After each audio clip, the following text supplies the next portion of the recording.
Hey, what's going on? Ryan here with Intersection Records, and read today and was reminded that 30 years ago today, Jerry Garcia and the Grateful Dead performed their last concert together at Soldiers Field in Chicago. And one that makes me feel old, and I just can't believe it's 30 years ago, July 9th, 1995. 1 month later, on August 9th, of 95, Jerry would pass away at Serenity Knolls rehab facility from a heart attack due to just poor health and diabetes, weaning himself off of drugs, heroin at that time. I first kind of got into the Grateful Dead in the very early 90s. I went to college in this fall of 1991. And really, that's kind of when I got into the Dead. I had listened to them a little bit in high school. I had Skeletons in the Closet on tape. But when I got to college, and especially my sophomore year, 1992, I started collecting tapes and listening to this great music. And going to school in Mississippi, it wasn't really conducive, other than driving to Atlanta in the fall or spring, certainly spring tour. It was doable. It wasn't until my junior year in college that we did make a trip to Chicago on the spring tour and saw 3 nights at Rosemont. In fact, I found this in the parking lot. It was over St. Patrick's Day. It was at the Rosemont Horizon, 16th, 17th, 18th of 94. And these were really, really good shows. There's no video for some reason of the shows. If anybody knows a video of it, let me know. But the audio finds Jerry in really good form. He'd kind of gotten, I think, remarried again in like 93. So Jerry has the diabetic coma in 86, right? And misses a tour and almost dies in 86. Did I say 96? In 86, has a diabetic coma.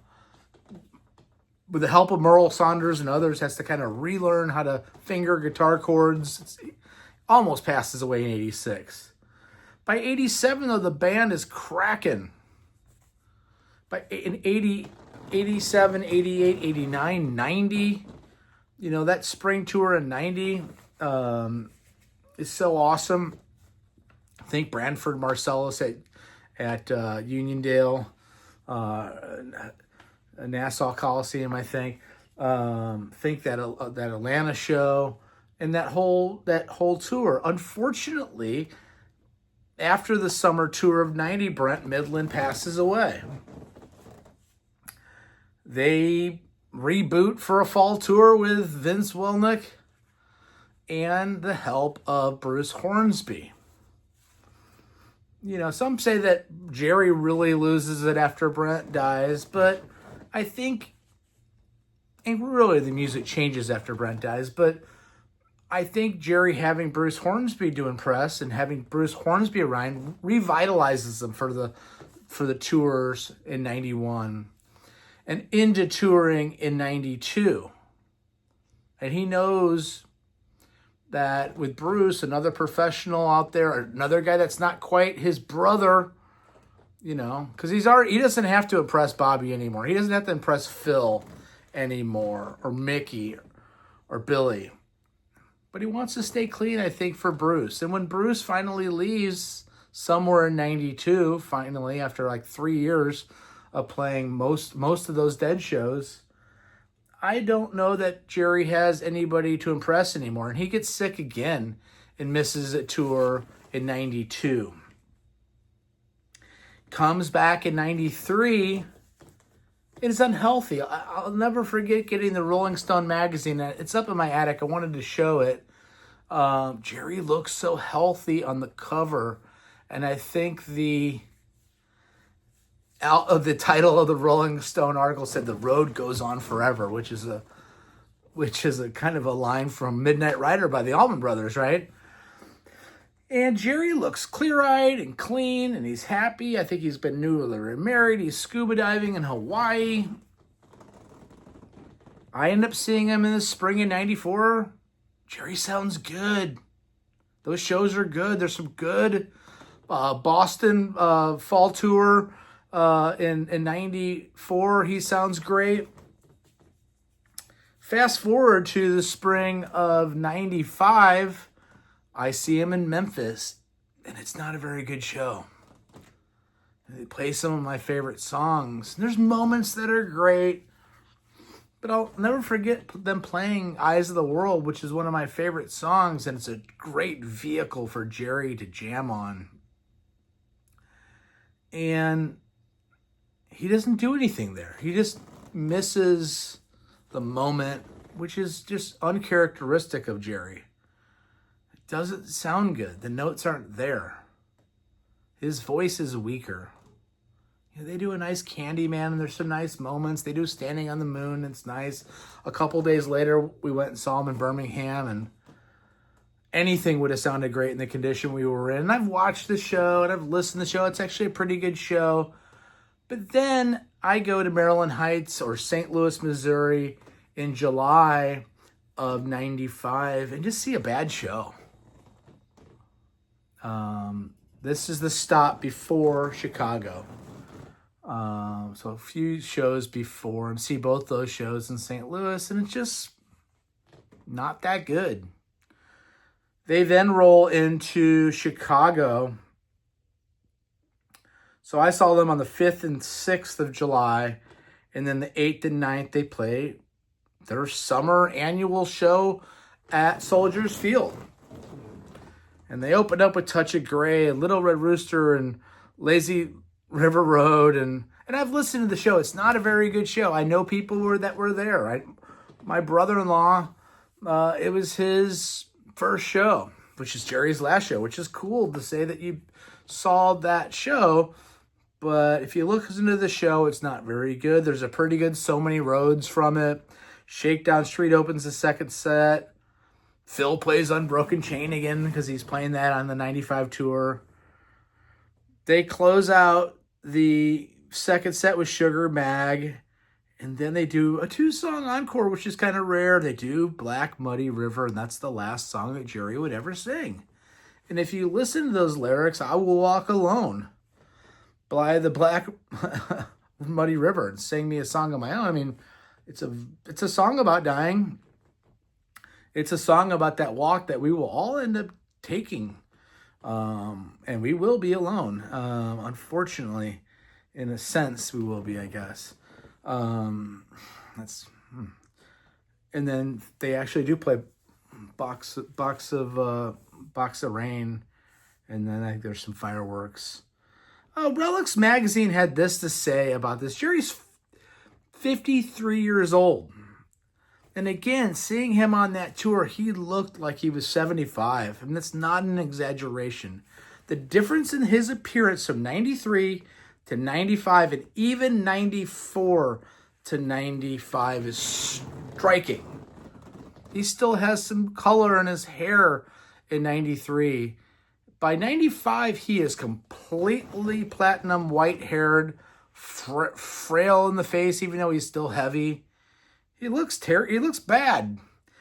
Relic said this in a brutally frank review, described the entire tour of the summer of 95 as star-crossed.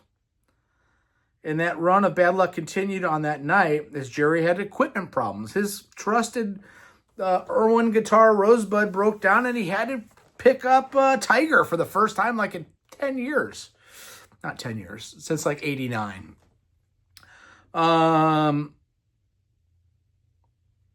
And Phil saying Box of Rain, such a long, long time to be gone and a short time to be there.